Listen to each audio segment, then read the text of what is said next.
ಟಾಟಾ ಈ ಹೆಸರಿನ ಪರಿಚಯ ಬೇಕಾಗಿಲ್ಲ. ಅಡುಗೆ ಮನೆಯಲ್ಲಿ ಬಳಸುವ ಟೀ, ಕಾಫಿ ಹಾಗೂ ರಸ್ತೆ ಮೇಲೆ ಚಲಿಸುವಂತಹ ಕಾರ್, ಟ್ರಕ್ಸ್, ಇನ್ನು ಹಣಕಾಸಿನ ವಿಚಾರಕ್ಕೆ ಬಂದರೆ ಫೈನಾನ್ಸ್, ಇದೇ ತರಹ ತುಂಬಾ ಹೆಸರಿದೆ. ಇದು ನಮ್ಮ ದೇಶದಲ್ಲಿ ಅತಿ ದೊಡ್ಡ ವ್ಯಾಪಾರ ಸಂಸ್ಥೆ. ಈ ಕಂಪನಿಯಲ್ಲಿ ಸುಮಾರು 10 ಲಕ್ಷಕ್ಕೂ ಅಧಿಕ ಜನ ಕೆಲಸ ಮಾಡುತ್ತಿದ್ದಾರೆ. ಈ ತರಹ ಕಂಪನಿಯನ್ನು ನಡೆಸುತ್ತಿರುವ ವ್ಯಕ್ತಿ ನಮ್ಮ ರತನ್ ಟಾಟಾ. ಈ ಒಂದು ವಿಡಿಯೋದಲ್ಲಿ ನಾವು ಸುಮಾರು 170 ವರ್ಷಕ್ಕೂ ಅಧಿಕ ಚರಿತ್ರೆ ಇರುವ ಟಾಟಾ ಕಂಪನಿಯ ಬಗ್ಗೆ ಹಾಗೂ ಕಂಪನಿ ನಡೆಸುತ್ತಿರುವ ರತನ್ ಟಾಟಾ ಬಗ್ಗೆ ಮತ್ತು ನಮ್ಮ ದೇಶದಲ್ಲಿ ಅತಿ ದೊಡ್ಡ ಕಂಪನಿಯಾದರೂ ಶ್ರೀಮಂತರ ಪಟ್ಟಿಯಲ್ಲಿ ಇವರ ಹೆಸರು ಏಕೆ ಇಲ್ಲ ಎಂದು ತಿಳಿಯೋಣ. ಕಾಟನ್ ಮಿಲ್ ಅನ್ನು ಜಮ್ಶೆಡ್ಜಿ ಎನ್ನುವರು ಪ್ರಾರಂಭಿಸಿದರು. ಇದೇ ಮೊದಲ ಟಾಟಾದವರ ಬಿಸಿನೆಸ್. 1868ರಲ್ಲಿ ಪ್ರಾರಂಭಿಸಿದ ಬಿಸಿನೆಸ್ ಕಂಪನಿ ತುಂಬಾ ಜನರ ಟಾಟಾ ವಂಶಸ್ಥರ ಕೈ ಬದಲಾದವು. ನಮ್ಮ ಭಾರತದಲ್ಲಿ ಮೊದಲ ಟಾಟಾದವರ ಲಕ್ಸುರಿ ಹೋಟೆಲ್ ತಾಜ್. ಏರ್ಲೈನ್ ಕಂಪನಿಯನ್ನು ಸ್ಟಾರ್ಟ್ ಮಾಡಿದವರು ಟಾಟಾದವರೇ. ಇವಾಗಿನ ಏರ್ ಇಂಡಿಯಾನೇ ಆವಾಗಿನ ಟಾಟಾ ಏರ್ಲೈನ್ಸ್.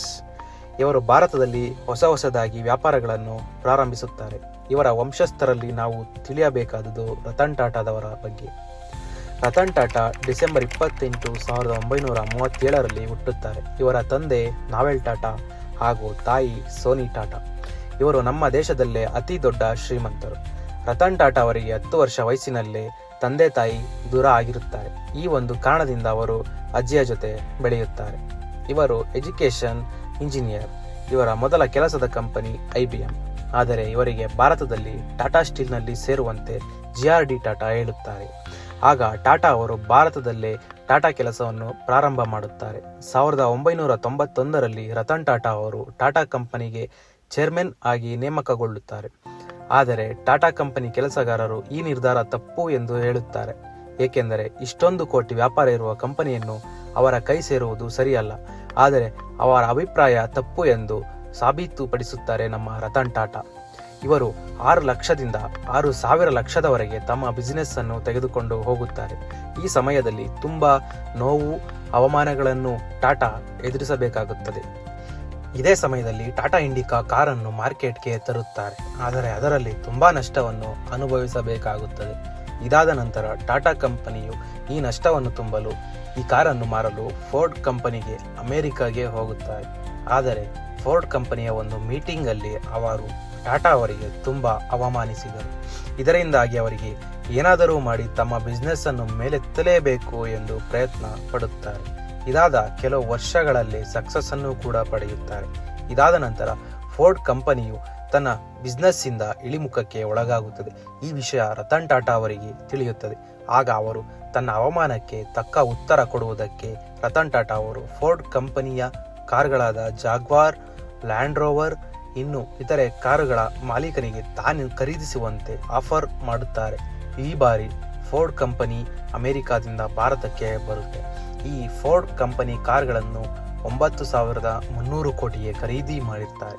ಈ ವ್ಯಾಪಾರವನ್ನು ಕೂಡ ಬಾನೆತ್ತರಕ್ಕೆ ಸಾಗಿಸುತ್ತಾರೆ. ಇದೇ ರೀತಿ ತುಂಬಾ ಕಂಪನಿಯ ವ್ಯಾಪಾರಗಳನ್ನು ಖರೀದಿ ಮಾಡಿದ್ದಾರೆ. ಟಾಟಾ ಟೀ ಇಡೀ ಭಾರತದಲ್ಲೇ ಮೊದಲ ಸ್ಥಾನ ಪಡೆದಿದೆ. ಈ ಟಾಟಾಗೆ ಸೇರಿದ ಕಂಪನಿಗಳು ಇಂಟರ್ನ್ಯಾಷನಲ್ ಲೆವೆಲ್ನಲ್ಲಿ ಹೆಸರು ಮಾಡಿವೆ.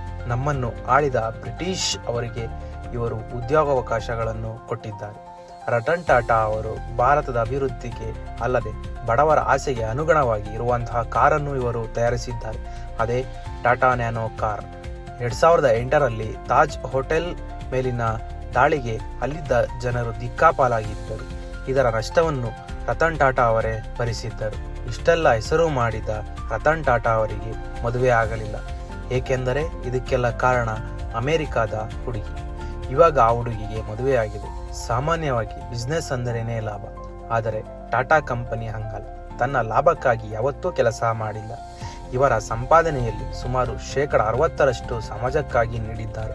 ನಮ್ಮ ದೇಶದಲ್ಲಿ ಅತಿ ದೊಡ್ಡ ಕಂಪನಿಯಾದರೂ ಶ್ರೀಮಂತರ ಪಟ್ಟಿಯಲ್ಲಿ ಯಾಕೆ ಇಲ್ಲ ಅಂದರೆ ಈ ಕಂಪನಿಗೆ ಬಂದ ಆದಾಯದಲ್ಲಿ ಸುಮಾರು 55% ಟಾಟಾ ಟ್ರಸ್ಟ್ಗೆ ಹೋಗುತ್ತೆ.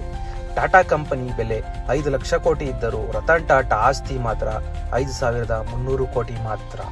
ಇದಲ್ಲದೆ 5 ಲಕ್ಷ ಕೋಟಿ ಏನಾದರೂ ರತನ್ ಟಾಟಾ ಅವರದ್ದೇ ಆಗಿದ್ದರೆ ಪ್ರಪಂಚದಲ್ಲಿ ಮೊದಲ ಧನವಂತರಾಗುತ್ತಿದ್ದರು. ಬೇರೆಯವರ ತರಹ ಕಿಂಚಿತ್ತೂ ಕೂಡ ಕೋಪ, ಅಹಂಕಾರ ಇನ್ನಿತರ ದುರಾಲೋಚನೆ ಇರದ ವ್ಯಕ್ತಿ ಅಂದರೆ ಅದು ನಮ್ಮ ರತನ್ ಟಾಟಾ.